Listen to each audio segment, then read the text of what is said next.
үй башталганда каттык сүйүнүп кетип больницага түшүп калдым. Карыз алып оны төлөй албай калдым. Тарындым туугандарымачы, бир келип сен не болуп атасың деп койбогон туугандар. Мына жерге келип алыпчы, ишенбей кетип аттым. Чын эле менин үйүмбүчө бирөөнүн үйү депчи. Үйгө кире албай аттым, чын. Кезекте турган 8000 адам бар. Ошонун ичинен өтө муктаждар, тоголок жетим, 23 тоголок жетим бар. Өзгөчө үй салып кетти, кара. Амансыздарбы, ардактуу телекөрүүчүлөр, бүгүн 7-канал Баткен областына караштуу Кызылкыя шаарына келди. Өзүңүздөр көргөндөй, ыйык Рамазан айында көргөн көз кубанып, уккан кулак сүйүнө турган иш-чара болуп жатат. Ыйман Аманат Нуру коомдук фонду, анын жетекчиси Равшанбек уулу Али өзүнүн демилгези менен жалпы элден чогултуп, бүгүн 19 үйүн мына ушул муктаж адамдарга тапшырган турат. Бүгүн биз мына ушул жерге келип, кандай салынган үй, ал үй кимге тапшырылат, сиздер менен чогуу көрмөкчүбүз. Андыктан биздин эфирди чогуу көрүңүздөр. Себеп дегенде мына ушул Ыйман Аманат Нуру коомдук фонду Кыргызстандын бардык жерлерине мыкты үйлөрдү салып келет. Мүмкүн сиздерге да мына ушундай үйлөр буйруп калсын. Андыктан биздин эфирди аягына чейин көрүңүздөр.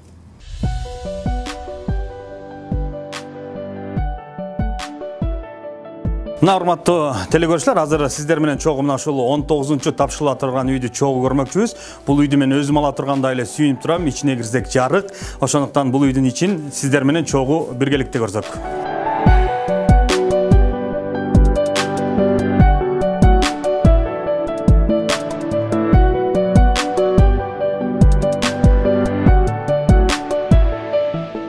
Мына урматтуу телекөрүүчүлөр, биз Рабия апабыз менен чогуу отурабыз. Бүгүн Рабия апабыздын дагы маанайы жарык. Себеп дегенде мына ушундай жаркыраган үйлө отурабыз. Ага өргө кут болсун апа. Эми ушул үйдү кандайча алып калдыңыз? Бул 19 үй экен. Сизге тийип атыптыр, буйрук бул дагы. Ошол жөнүндө айтсаңыз. Эми мен чындыгында айтсам, Алла ушул али аркылуу мага берип койду, Аллахымчы. Анан энди мен ойлогон эмесмин, бирок кайрылгам дагы кылбай деп эле калгам. Ойлобой эле, унутуп эле калдым эле. Анан али өзү чалып калды. Эне, сиздин үйүңүздү баштайлы депчи. Ишенбедим. Анан келип көрсөттүм, көрүп, анан дароо эле башта беришти да. 6-8 уста келди. Анан эле бир кесем чипыры жабылып калат, бир кесем айнеги коюлуп калат, ошентип бүттү. Өзүм усталарга тамак жеткирип аттым. Анан эми бул алиге мен чындыгында сөзүм жетпейт мактагангачы. Бул али бала бизге бир жаралып калган экен да, Аллахым бир берип коюптур бул баланычы. Шундай кылып мени шундай сүйүнтүп, шундай мына өзүңөр көрдүңөр, сарайдай үйгө киргизип койду. Мен мындай үйдү элестеткен эмесмин. 1-2 комната, 3 комната деп ойлогом. Мына Кудайга шүгүр. Анан мунун ашыкчалыктары мына бар жогун неме кылат экен. Мына занавескаларыны, төшөктөр, даже мына өзү каптап атты да. Мага көрсөтүп, "Эне, уктаган жоксузбу?" "Жок, уктаган жокмун, балам, не кылып атасың?" десем, "Сизге подушка каптап атам" депчи. Ушундай бала экен. Бул бала үйлөнө элек бала, жаш бала. 98 ушундай да. Бу теңди балдар көчөдө ойноп жүрөт, туурабы? А бул кара мына ушул тыйыныны тыйынга, сомуну сомго кылып туруп, даже бул адам айта албай турган иштерди кылып атат, Мен өзүм ушинтип ойлойм да, ушул балага мен шунчалык чексиз ыраазымын, рахмат. Аллахым өмүрүн узун кылсын. Көп адамдарды сүйүнтүп жүрө берсин. Мана мен азыр сүйүнүчүмдө чек жок. Сүйүнүп өзүм коерго жете албай. Мына жерге келип алыпчы, ишенбей кетип аттым. Чын эле менин үйүмбүчө бирөөнүн үйү депчи. Үйгө кире албай аттым, чын. Даапчы. Шундай үйгө мына чын эле меники экен, мен алдап экен деп аттым, Мына энди мына Кудайга шүгүр.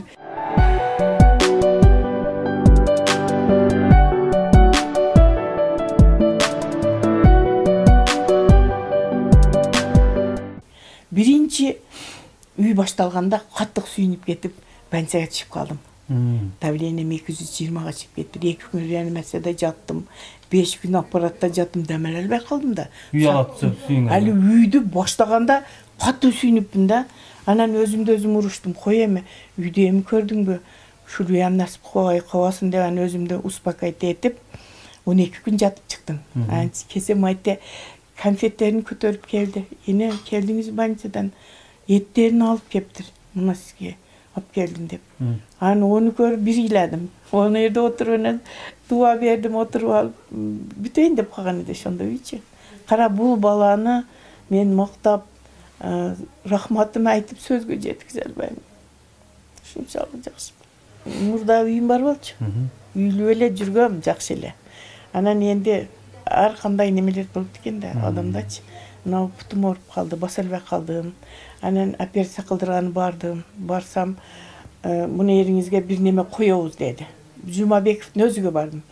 Муну жерге жасалма битиги коюш, пласт бир бала коебуз деди. $2000 деди. О, менин күчүм жетпейт дедим. Кайтып келдим.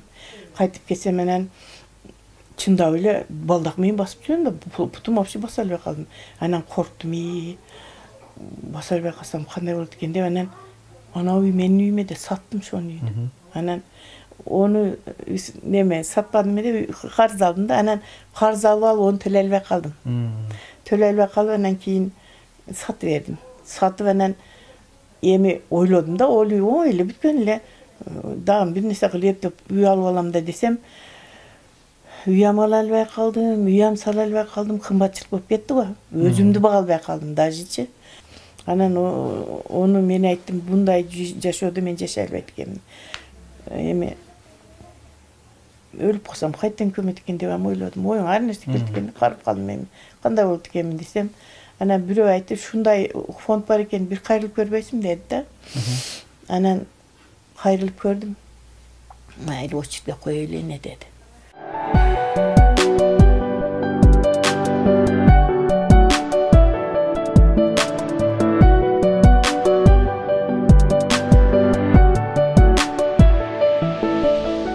Мына бүгүн дагы биздин алийнибиздин жаңы үйүнө келип отурабыз.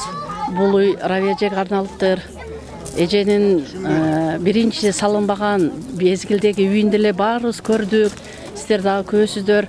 Мына жаркыраган үйдү ушул Равияжеге тартылып отурат. Рамазан айындагы кылган соопторду Аллахым өзү кабыл кылсын. Ушул жардам бергендердин бардыгына Аллахым өзүнүн нурун чача берсин. Бардыңыздар ушул үйгө куш келипсиздер. Ушундай Рамазан айында дагы бир үй бүлөнүн сүйүнүчүнө, кубанычына себепчи болуп турган Ыйман Аманат Нуру коомдук кайрымдуулук фондунун жалпы жамаатына ыраазычылык билдиребиз. Бул үйүбүз ушул 2 айдын аралыгында бүттү. Ыйман Аманат Нуру коомдук кайрымдуулук фондунун 19-үйү. Бизде ошо Кабаев деген маселе бар, сиз айткандай комиссия. Ошол комиссиядан өткөндөн кийин бизде өз устаздар бар.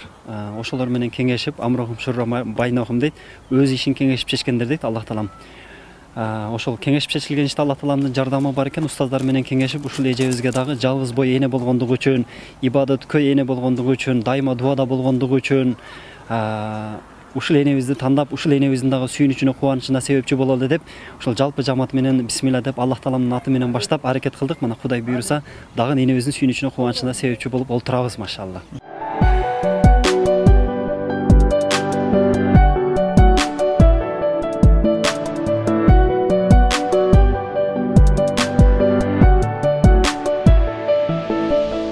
Каражат маселеси көпчүлүк ушул суроону берет. Жүрөгүм мээримге толгон, боорукер, Аллах тааламдын ыраазылыгын издеген, бул дүйнөдө дагы бактылуу болсом, ахиретте дагы бактылуу болсом, Аллах тааланын ыраазылыгын издеген ушундай чыныгы жомарт, чыныгы мекенжил, патриот, айкөл, чыныгы мээримдүү, ырайымдуу, боорукер инсандардын катарын толуктаган адамдардын берешендиги, жомарттыгы себеп болуп эле бүтүп аткан иштерибиз. Мамлекеттен же болбосо араб өлкөлөрүнөн ушундай бир атайын акча бөлүнбөйт. Ошо карапайым калктын эле өзүнүн дүйнө тиричилигинен ашырып ихсан кылган, садака кылган, кээ бири зекетин берген, кээ бири үшүрүн берген мусулман бир туугандарыбыздын каражатына бүтүп аткан үйүбүз ушул. Равшанбек уулу алинин кылып аткан иштери мени кызыктырат. Ошону угуп калып мен атайын ушул бүгүнкү күнү 19-үй дейби? Ошонун ачылышы экен, ошол ачылышына келдим. Жанаттан бери баардык жагына кирип көрүп чыктым. Бул баланын кылып аткан иштери ушунчалык мага жакты. Эмне себептен ушундай жаш балдарды Баткен областынын губернатору баш болгон Абдыкерим Алимбаев мен тааныган. Андан кийинки анын жетекчилери, кийинки акимдери, мындай айтканда өкмөттөрү ушул окшон жаш балдардын кылып аткан иштерин көрсө, болмок дейм да. 19-үйүн көрүп ушунчалык мен суктандым да. Кыскасы бул жердеги Раби айымындагы баягы пенсияга чыгып алданып калган кемпир экен. Ал аял ушунчалык курсант болуп сүйүнүп олтурат. Мындай айтканда, мунун ичине ал эч кандай бир буюм алып келбептир. Ошол ичиндеги буюмдарына чейин, ичиндеги гүлдөрүнө чейин, төшөктөрүнө чейин, идиш аяктарына чейин ошо Али баламдын эмгеги экен.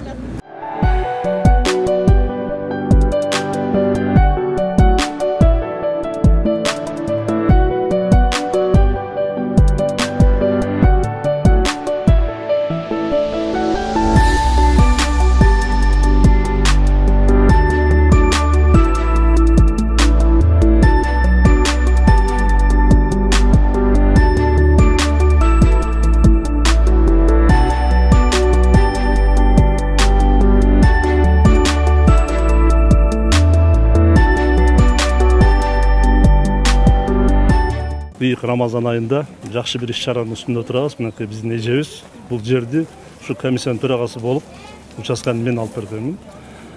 Берешен адамдардын көптүгүнөн бүгүн мына ушул эжебиздин үйү бүтүп, заңыраган имаратка кирип отуруп калды. Ушул үй ак жолтуу үйлөрдөн болсун. Өзгөчө мен келгеним себеби ушул иш-чаранын башталышы ушул мектеп учурунда биз окуткан балдарыбыз, ушул биздин 96-жылкы мен окуучуларым, 97-98-жылкы балдар ушул идеяны көтөрүп чыгып, мынакей бүгүн 19-үйдүн пайдубанын тургузуп, бүтүрүп элге тапшырып отурат да. Бул да болсо ушул мектептеги бир мугалимдердин тарбиясы, ошондой эле үйдөгү ата-энелердин тарбиясынын эсебинен ушундай берешен, март, ыймандуу, боорукер инсандар жетилип, мына азыркы күндө бир эле Кызылкая шаарында эмес, райондордо, Нокат районунда, Кадамжай районунда, Арабан районунда ушундай кайрымдуулук иштерди үй эле эмес, мечит медреселер салып берген биздин жаш жигиттерибиздин демилгеси менен бүгүн иш-чара өтүп жатат. Шаар боюнча бизде жеке турак жай үчүн кезекке турган 8000 адам бар. Ошонун ичинен өтө муктаждар, тоголок жетим, 23 тоголок жетим бар. Ошондой эле 323 ушундай үйгө муктаж адамдар бар да. Булар кезекте турушат. Буюрса мына биз 57 гектар жерди трансформацияга даярдап атабыз. 1-2 ай ичинде бүткөн болсо, шаарда 1000-1,5 миң адамга кезектеги жер участкалары берилет. Ошондой эле биз көп кабаттуу жерлерге, үйлөргө местабыз жерибиз бар. Ошондой эле ипотечный дагы жерге, үйгө местабыз даяр.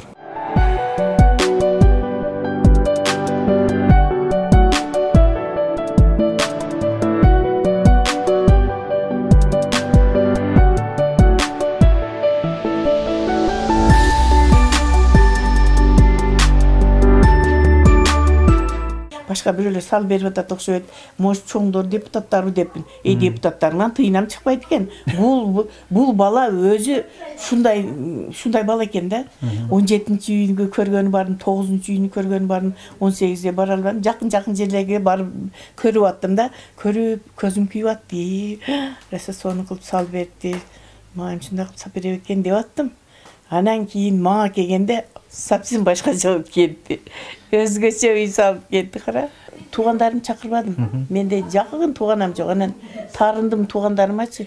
Бир келип, сен эмне болуп атасың деп койбогон туугандарым. Анан коңшуларымды чакырдым. Мына коңшуларым ушул жерден көчүп кетсе мени ташташпады. Той кылса чакырып, отуруш болсо чакырып, келин деп турушту да. Шого булар өтө жакшы мээрде адамдарчы коңшуларым. Олорду чакырдым. Анан классташтарым бар. Олорду чакырдым. Анан Алинин өзүнүн ошо дамлалары бар экен, ошолор келет. Эми катым Куран окутуп, кичине жакшына болуп, куттуу үй болсун деп дуа алып анан кирем да. Анан шогоям өзү ошо муналарга мени бир сом пулум кеткен жок. Мен чын жалган эмес болсок да өзүм кылдым. Анан 1-2 түрдүү салат ошол эле. Калганы бүт айлап келип атат.